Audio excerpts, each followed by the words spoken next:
Apostulli i ditës, Pavli i burgosur i Isu Krishtit dhe vëlla Timoteu, Filimonit të dashur dhe bashkëpunëtorit ton, dhe Amfis së dashur dhe bashkëluftëtarit ton Arkipit dhe kishës në shtëpinë tënde, hir mbi ju dhe paqe nga Perëndia ynë, Ati dhe Zoti Isu Krisht. E falenderoj Perëndin tim duke të kujtuar gjithmonë në lutjet e mia, sepse po dëgjoj për dashurinë tënde dhe për besimin tënd që ke te Zoti Isu Krisht dhe te gjithë shenjtorët. Që bashkësia e besimit tënd të bëhet e veprueshme nëpërmjet njohjes së çdo të mire që është në ju ndaj Isu Krishtit. Sepse kemi gëzim të madh dhe përdollim për shkak të dashurisë sate, sepse me anën tënde o vëlla, zemrat e shenjtorëve u freskuan. Prandaj, ndonse kam liri të madhe në Krishtin të urdhëroj atë që duhet bësh, më shumë të lutem për shkak të dashurisë, duke qenë i tillë siç jam unë, Pavli, plak, por tani dhe i burgosur i Isu Krishtit. Të lutem për birin tim Onesim, që më lindi në prangat e mia, i cili dikur i padobishëm për ty, por tani mjaft i dobishëm për ty e për mua, të cilën ta dërgova përsëri ti, pra atë që është zemra ime pranoje. Atë desha ta mbaja pranë vetes që të më shërbente në vendin tim në prangat që kam për shkak të ungjillit, por nuk desha ta bëja asgjë pa mendjen tënde që e mira jote të mos jetë si me detyrim, por me dashje. Sepse ndoshta për këtë arsye që ndar prej teje për pak kohë, por që ta kesha të përjet, por jo më si sklav, por shumë më tepër se sklav, si vëlla të dashur, sidomos për mua, por sa më tepër për ty, si në mish, ashtu edhe në Zotin. Në qoftë se ti pra më konsideron shok, pranoje si të isha vetë.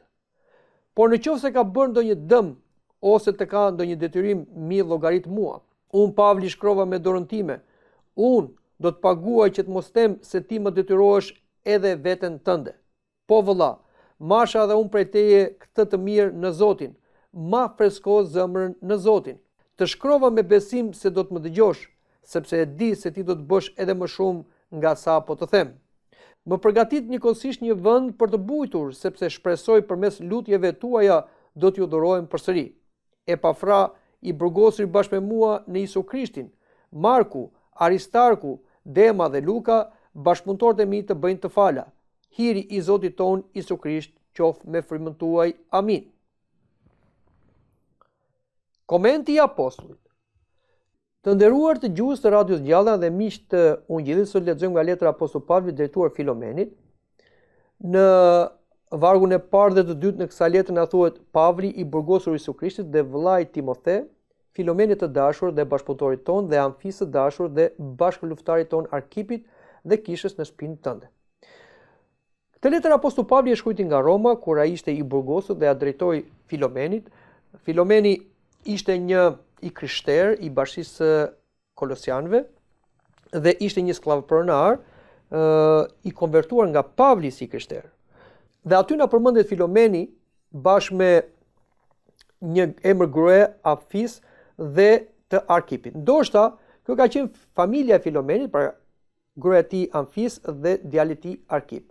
Më e rëndësishme është se në shtëpinë e Filomenit ishte edhe kisha ku bashkoheshin të krishterët. Ne do të dimë se 3 shekujt e parë të krishterimit nuk lejohej që kisha të adhuronte haptazi. Pra ajo përndiqej nga autoritetet romake. Atëherë të krishterët përdorin shtëpitë e tyre si kisha, ku atje mblidheshin për adhurim dhe për të kryer shërbesat fetare dhe sidomos liturgjinë hynore. Letra e apostullit Pavlit drejtuar Filomenit është një letër relativisht e gjatë dhe ka brenda shumë mesazhe të thellë të larta që ne nuk mund t'i shprehim dot të gjitha për shkak të minutazhit të shkurtuar, por ne do të themi disa gjëra të cilat janë me interes edhe për ne. Dhe në këtë letër na përmendet edhe një personazh tjetër që quhet Onesim. Kjo na përmendet në vargun 10. Të lutem për birin tim Onesim që më lindi në prangat e mia.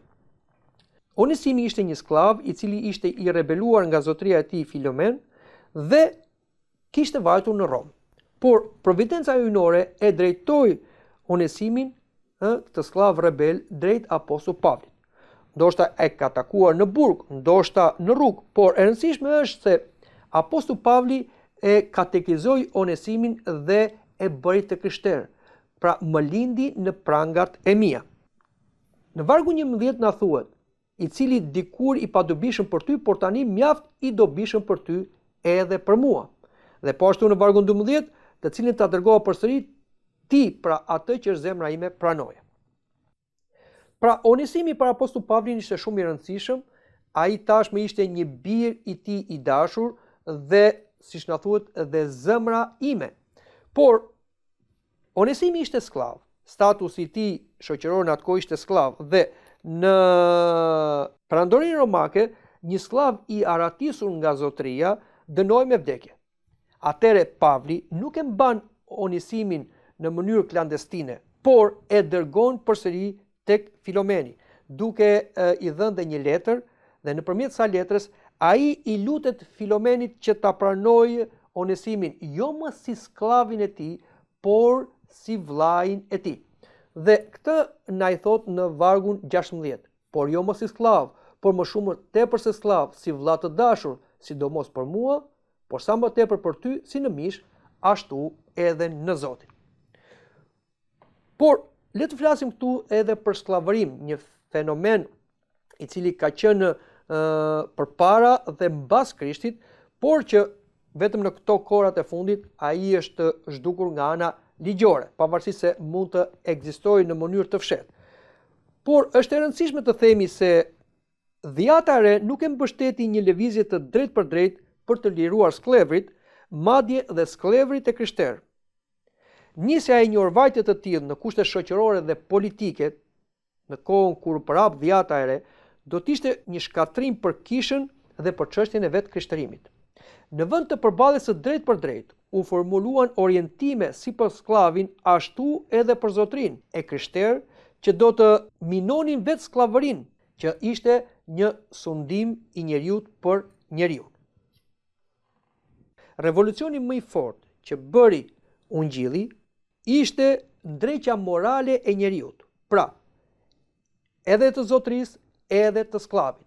Dhe për shembull, nëse lexojmë në letrën drejtuar Kolosianëve, aty na thuhet: ju shërbëtor, binduni në çdo gjë zotrive tuaj sipas mishit, duke shërbyer jo përpara syve, si ata që duan të pëlqejnë njerëzve, por me thjeshtësinë e zemrës, duke druetur Perëndin. Dhe çdo gjë që të bëni prej shpirtit si për Zotin dhe jo për njerëzit.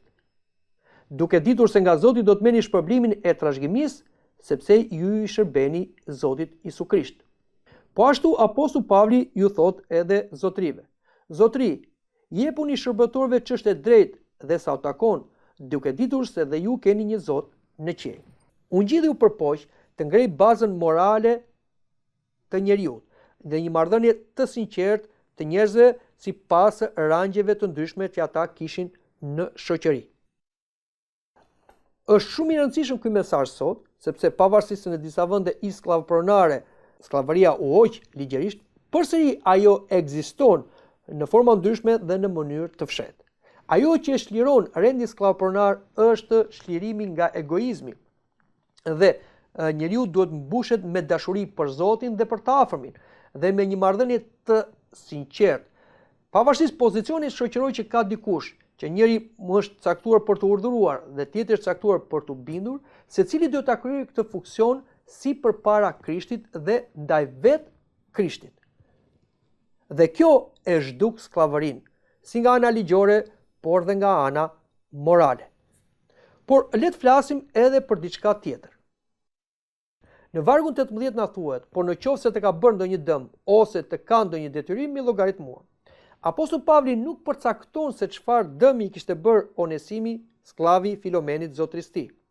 Por nga këto vargje ne na jepet ideja se ndoshta ai kur kishte rebeluar, kishte marrë dhe diçka nga zotëria vet, pra kishte vjedhur. Dhe apostull Pavli kërkon që ato çfarë ka marrë Onesimi t'i kthehen Filomenit, duke angërkuar apostull Pavlit. Pra në një farë mënyre ishte apostull Pavli që do pagonte. Kjo është shumë e rëndësishme, sepse vërtet neve duke besuar në Zotin Jezu Krisht, ne kemi shpëtuar. Pra, Zoti Jezu Krisht na ka hequr dëshkimin dhe fuqinë që ka mëkati tek ne, por problemi është se borxhet që neve kemi ndaj njerëzve duhet t'i lajmë vetë. Sepse disa krishterë mendojnë se duke bërë krishterë, ata tashmë u shliruan nga të gjithë borxhet që kanë jo vetëm ndaj Perëndis, po edhe ndaj njerëzve. Kjo nuk është e vërtetë. Nëse neve i kemi diçka një personi, ne jemi të detyruar t'ia kthejmë. Në dhjatën e vjetër dhe sipas ligjit romak duhet të kthej 2 fish ose 4 fish. Por problemi është se ne duhet të kthejmë tani të paktën atë që i kemi marrë dhe të përpiqemi t'ia kthejmë personit ose të afërmit të tij. Nëse edhe ata nuk janë, duhet t'ia kthejmë edhe njerëzve të cilët janë nevojë të veja dhe hetimet, ose pasaj duhet t'ia kthejmë kishës. Prandaj nuk mund të jetë një kthim i vërtet në Krishtin kur dikush ka bërë padrejti dikujt dhe këto padrejti ai nuk është lyer. Dhe këtu bëhet fjalë për kur ne kemi mundësi ta kthejmë këtë dëm që i kemi bërë dikujt. Dhe diçka tjetër shumë e rëndësishme është ajo çfarë thot Apostulli Pavli. Apostulli Pavli pagoi për borxhin e birit të tij, pra Onesimin që i kishte lindur në burg. Kështu edhe neve, si Apostulli Pavli, duhet që të ndihmojmë ata njerëz që kanë një detyrim që dhe ne t'ju japim ndihmë për të paguar borxhet e tyre. Dhe e gjitha kjo na kujton atë borxhin e madh që pagoi Zoti Jezu Krisht për shlyer mëkatet tona. Të gjithë njerëzit janë mëkatarë, të gjithë njerëzit janë borxhli dhe askush nuk mund t'i lajë borxhet e tyre ndaj Perëndis. Këtë borxh e lavi Zoti Jezu Krisht, duke marrë mbi vete mëkatet tona. Dhe kështu, paditësi ynë që është djalli përpara Perëndis nuk ka çfarë të thotë përpara Perëndis, sepse përpara Perëndis dhe djallit del Zoti Jezu Krisht që thot në emër të gjithë njerëzimit, borxhet e njerëzimit i pagova unë me gjakun tim. Dhe gjitha kjo vepron vetëm atëherë kur besimtari bashkohet me Krishtin dhe pranon veprën e tij shpëtimtare. Dhe në vargu 21 na thuhet të shkruaj me besim se do të më dëgjosh, sepse e di se ti do të bësh edhe më shumë nga sa po të them. Apostulli Pavli ka besim tek Filemoni, i cili ka një dashuri të vërtetë për Zotin dhe për të gjithë shenjtorët, pra për të gjithë krishterët. Këtë dashuri ai do t'rregojë edhe për Onesimin, që tani nuk është më një skllav, por është një vëlla në besim. Dhe në fund fare, kjo letër mbyllet me përshëndetjen që i bën Apostulli Pavli Filimonit, jo vetëm nga ana e tij, por së bashku me të gjithë ata që ishin me të në burg, bashkë me Epafran, bashkë me Markun, Aristarkun, Demën dhe Lukën, që cilët ishin bashkëpunëtorët e Apostullit Pavlit dhe i bënin të fala Filimonit. Dhe në fund mund të themi se kjo është një nga letrat dhe veprat klasike të dashurisë dhe mirësisë në komunikim me njëri tjetrin, dhe duhet të jetë një model për gjithë ata që duan të komunikojnë me të tjerët pavarësisht statusit dhe pozitës që kanë. Dëgjuat komentin e letrës Apostullit Pavlit drejtuar Filomenit.